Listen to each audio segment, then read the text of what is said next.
BWBusinessworld. I'm your host Siddharth, and today we are talking tires on BWHotWires with Mr. Srinivasu Allaphan, Director Sales and Marketing, JK Tyre Industry. Welcome to the show, sir. Hi Siddharth, thanks for having me over. Sir, let's start this whole conversation with COVID.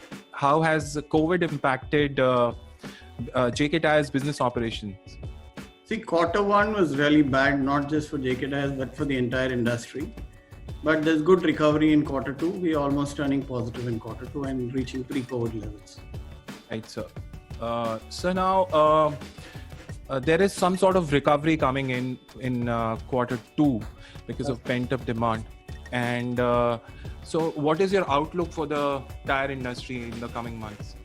See, let me talk about quarter one. In quarter one, the April was a complete washout for most players in the industry.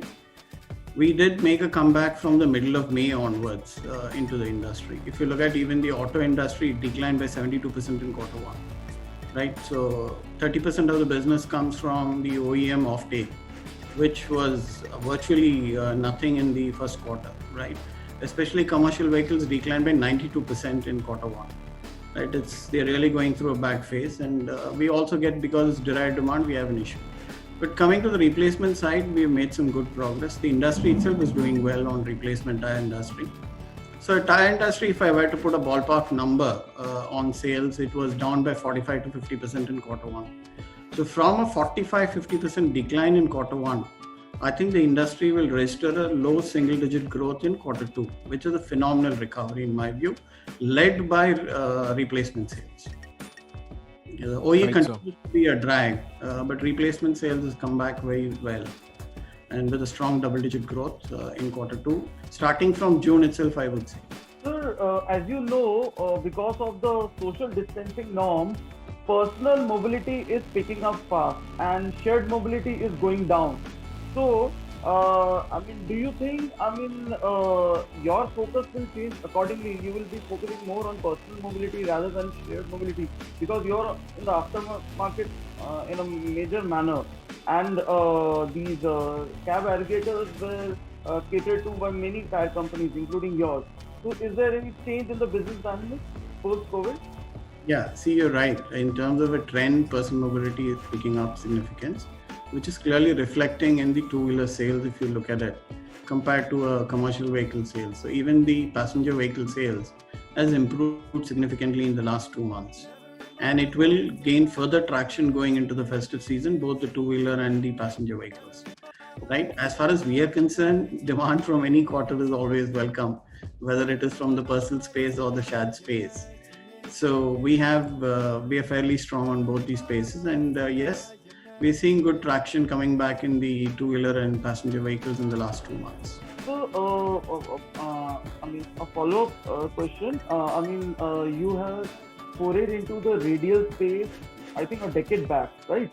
So, is going forward, as the country's infrastructure improves, road infrastructure improves, is radial and tubeless tires the way forward, or we still have to rely on cross-ply for tier 2 and tier 3 cities? What is the trend like? If you can talk a little bit about that.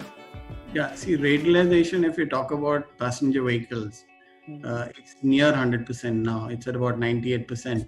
There are a few Jeeps in the hills which are running on bias tires as of now. Other than that, it's completely radial, and that's clearly the way forward, you're right. But on the truck and bus segment, still the bias segment is significant. Radial is 50 to 55%. 50% you would say, and half the business comes from bias for various reasons. On the application, it depends on the application of what the truck is running for, and accordingly. But yes, going forward, gradually there will be with better roads and better infrastructure. Clearly, it will move towards more of radialization. And yes, tubeless is already gaining significance in the bus segment if you look at it, and the long trailer segments. So you will find it gaining traction, but I don't see it giving big numbers immediately. But going forward, that's clearly a trend that will gain momentum over a period of time. So since we are on the topic of tires, could you tell us any new technologies, new types of tires that we can expect from JK, because India already is getting a lot of high performance tires, and then there are electric vehicles which are coming in with low resistance requirements in tires. Yeah, so if you look at the buzzword in the auto industry, I'll start by auto industry first. The buzzword is easy, spelled as EASCY, which is electrified, autonomous, shared, connected, and yearly updated. Right? Similarly, I have made my own terminology for tires, which is SPF, which is Smart Tyres, puncture proof, and in terms of fuel efficient tires, you are right. So I think most companies, all companies are working towards it. We've been pioneers in launching the Smart Tyre concept in the Auto Expo. With sensors that will tell you, which will improve your safety basically, that will tell you your tire pressure and the temperature, and some advanced features also being built in to tell you the location of the tire. It makes a significant difference in the commercial segment, where the data can even flow back to the fleet operators in terms of a central console, so they can track the performance of each and every tire that's running on road for them for large fleets. So that's a significant value adder, and it enhances the life of the tire and avoids accidents. So it's a significant step, and we have been pioneers in launching this technology way back. We've commercially not been very active. We have just started getting the tires into the market, but I think clearly this is way forward. Every gadget today talks to you, so I think why not the tire, which is the only contact point on the road when you're driving anything, whether it's a truck or a two-wheeler. Right, and that needs to be as safe as possible. Absolutely, sir. Sir, now coming to the festive season, we cover auto, so all the OEMs are excited. They are trying to drive demand, get the consumers excited, and everybody in India is actually waiting for the festive season. There might be some offers, there might be some new products. So as a tire manufacturer, which is an essential part of the auto industry, do you see any growth coming in the festive season? See, the first thing is, after all the floods and the rains, the festive definitely brings cheer to every industry, irrespective of that sort. Some industries benefit significantly, like the consumer durables and automobiles. And in the auto space, clearly the two-wheelers have a significant volume gain during the festive season, and so is the passenger vehicles to some extent. Tire industry, there is a little bit of a gain that we get over Q2 and Q3 in terms of our end retail that we are talking about. But it's not as significant as the durables and the passenger vehicles or two-wheelers and three-wheelers.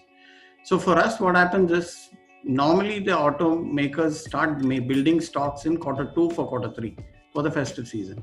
So that positively impacts us because the demand goes up. But unfortunately, I think a lot of them are facing supply side issues. It's not a demand side issue. It's more a supply side issue. So production ramp up, we're seeing some decent ramp up in 2-3 wheelers. But passenger vehicles, some players, yes, like Maruti and Honda have ramped up very well.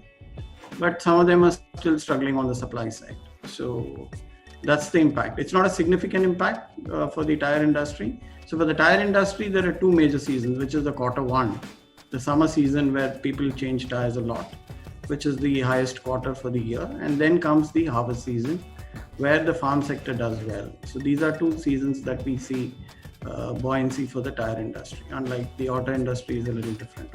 Sir, first of all, as you know, social distancing norms would be prevalent for the next at least 18 months practically, right? We can have a dispute on that, whether it would be 18, 12, but it would be at least in the medium term, right? Yeah. So what is your industry, how is your industry abiding by that in its manufacturing facilities, also across its dealership facilities, and also across its service facilities? Yeah, let me start with manufacturing first. We're very, very cautious about how we handle and treat our people in the manufacturing side. So there are clear social distancing norms and other precautions put in place. There is zoning, so just in case somebody gets infected, he doesn't go all over the plant and infect everybody. So the clearly zoning that we do and limit the movement of people. And we also give them great psychological and personal support with our doctors on board being placed in the plants. Now, as far as the dealers are concerned, we have more than 5,000 of them. Now, how do we do it? It's a challenge, definitely, yes. But what we've done is we've rolled out a clear standard operating procedure. For our dealers, we handle them even when they open the shop. So this was a question asked by us, even by our dealers long back, saying, so just tell us how do we open back our shops and gain confidence of consumers. So clearly, some of them have put circles. Some of them have said, I'll not allow more than 3 to 4 people in the shop at a given point in time, depending on the size of the shop. So we have clearly laid down a standard operating procedure for the shops, depending on the size, to tell them how they should be maintaining social distancing, not just social distancing, but other precautions too. Like in terms of wearing a mask, mandatorily. We even went to the extent of manufacturing hand sanitizer in our plants and applied it to our dealer partners, because in the initial phase there was a huge shortage of hand sanitizers in the market. So we did help them by giving them hand sanitizers at a cost price, literally, and along with the standard operating procedure. So some mandates were laid down, and that's the way we are following. Plus we also have tied up with Amazon for online sales. So we are also reaching out to your house and fitting the tire. In case you want to order through Amazon, that's one way of doing it. You will be able to order a JK Tyre on Amazon, and there will be a person with the PPE kit coming to your place and replacing your tire at your home. Of course, this is being done by Amazon at the back end with their partners tie-up. But we are one of the leading partners with Amazon in terms of our online sales is concerned. And sir, as you know, AtmaNirbhar Bharat has become a buzzword. It is many people term it as Make in India 2.0. So, what are the key takeaways of that, and how is your sector going to benefit out of that? Will it create jobs in your sector and all? And how is JK Tyre going to benefit out of that? If you can talk a little bit about that. The AtmaNirbhar is definitely a welcome move for not just the tire industry. It definitely, especially in talking to specific to our industry, the industry is fairly well placed as far as technology is concerned. Barring a few products like the run flat tires, where it's not that we can't make it, it's just a question of volume and the business case. So I think that the industry is definitely will benefit in the long run from this, and they will invest accordingly for creating what needs to be done. So it's a welcome move, and it's not just for the tire industry. It's good to be self-reliant, but obviously without hurting any OEM player, we are trying to play that in such a way that it doesn't hurt any OEM player, even in the short and medium term. That's one. Now, attendantly, let me take your question on China. See, China, earlier there were restrictions on import. There were about 600 plus tire sizes and tires being allowed to import, which is getting pruned down to 200, lower than 200 today. So that's the benefit that we have. And PCR segment, as we call it, the passenger vehicle, close to 3-4 lakh tires were getting imported every month. Now this would come down drastically. The imports of these tires would come down drastically. And most of them were low-cost products from China without even warranties being applied. So it was a safety concern too. So I think there it's a good tailwind for the industry to capitalize on, and I think all of us are seeing it in our demand, because this implementation came in end June. So actually from quarter 2, the impact you will see. Going forward from quarter 2, you'll see the impact of the performance in the domestic players because of the restrictions on the number of items that can be imported. So now, what is the marketing mix for JK Tyres going to be going forward? Is it going to be more digital, more social media, or the traditional media will be there? See, like every other company, we are also moving towards digital space, right? Clearly, there is no doubt about it. You are right when you said digital is the new thing or the new normal, right? But having said that, conventional media is still not lost steam. Right, you will even find Amazon advertising on the televisions. So to that extent, in India, it's still popular. The digital mix in terms of budget is not very high across any industry. Unlike if you take US, where it is about 70-80% of your marketing spend is on digital. It's not so high. It's anywhere between 15-20% in the Indian context. But I think clearly it's gaining significance, especially because it allows you to target people very specifically, one. And social media platform, at least from JK Tyre's point of view, we are very active on the social media and we're trying to promote it in a big way. Otherwise, we have partnered with an agency. I don't want to name it now because we've not yet signed the contract, for a digital roadmap. So we have a clear digital roadmap from the marketing point of view. And a lot of things are being planned out from the digital, including overhauling and revamping our websites to world-class levels. That's one. So having said that, still, as I said, while print has taken a backseat and outdoor to some extent, television is still doing very well in terms of advertising revenue. Overall, it has dropped because of the budgetary constraints. You were seeing a drop in the ad spends. But I think in my view, in the next 1 or 2 quarters, you will find it coming back to normalcy, at least on the television side. Print, we need to wait and watch. It totally depends on the COVID situation.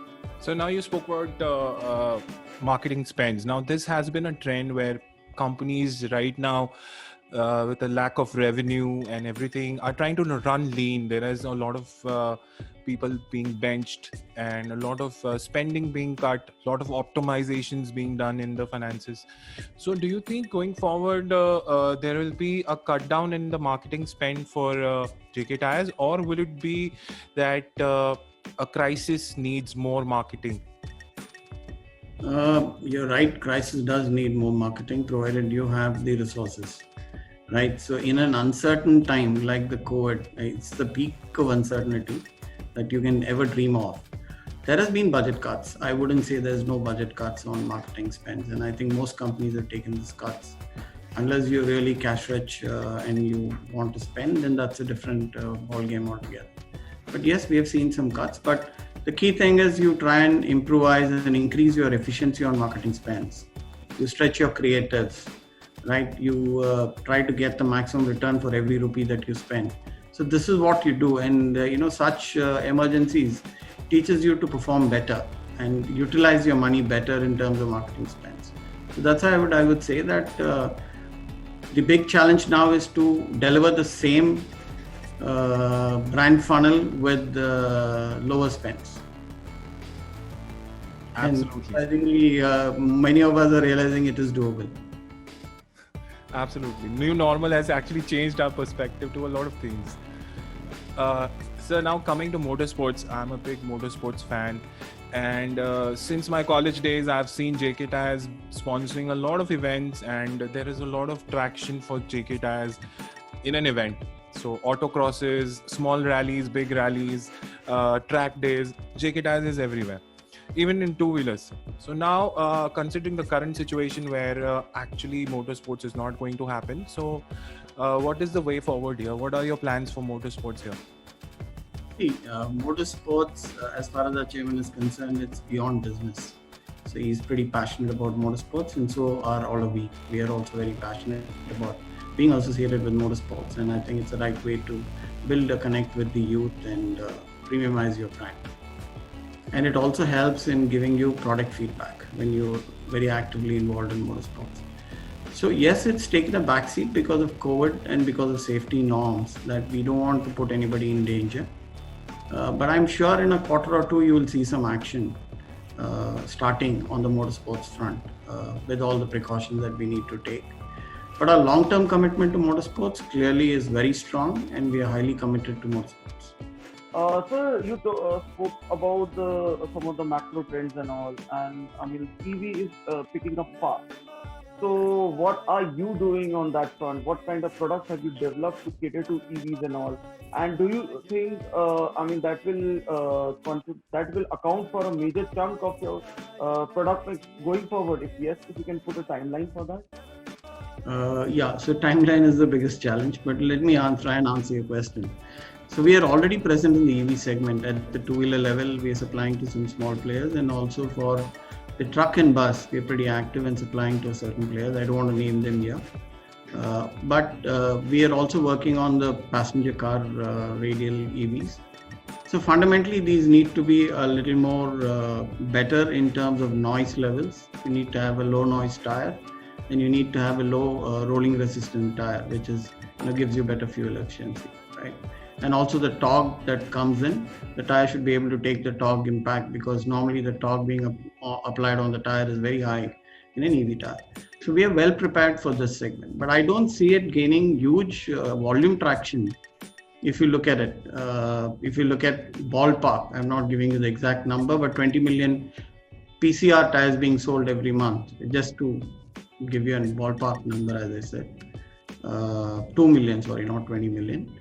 So if you look at 20 lakh PCR tires being sold every month, so it's not going to be more than 10% in the next 2 years at least, unless there's some drastic change that's going to come in from the government side, suddenly saying it's mandatory in 2-3 years now everybody has to move to EV or something like that. So that's why I said upfront in one of the interviews that the government should be considerate as far as the auto industry is concerned and lay out a clear roadmap for the manufacturers to shift. Otherwise, it puts a lot of strain and stress on the finances and on the resources. Because all of a sudden, if you come up with a sudden policy saying in 2 years you move to EV, then what happens to all the EV, IC engine capacities that you've created? What happens to all the workshops?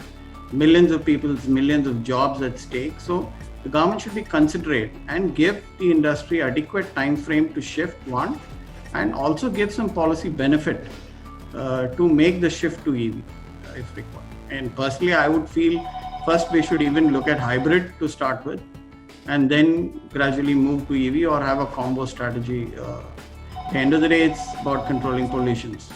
It doesn't matter what technology it is.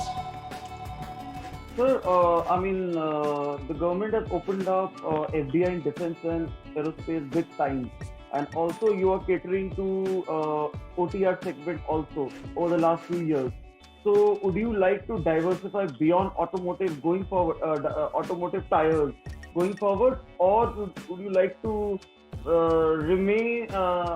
paint all your guns on automotive segment? See, we obviously are trying to diversify away also from automotive, may not be a significant portion. Without naming, we are even trying to tie up with somebody for airport equipments, which is very different from that of automotive, the trolleys, the pullers and things like that. On the defense for the trucks, we are already supplying material to the defense segment. But yes, if there's an opportunity, we would explore based on the business case. If it makes sense, we will expand our opportunity as and when there is a business case for it. So we've been expanding our OTR operations too, and across the globe. And we would definitely look at the opportunity if at all there is one. Sir, now, what is your recommendations to the government, or what are your thoughts of government policies so that we can get the auto sector moving? Because for the past couple of years, we've seen a slowdown, and then there was BS6, and then finally the last nail in the coffin was the pandemic. So what are your views on this? You're right. See, for the last 6 quarters, the auto industry has been on a negative growth, which is probably I have not seen it in so many decades. So almost 6 quarters being negative is not a joke, one.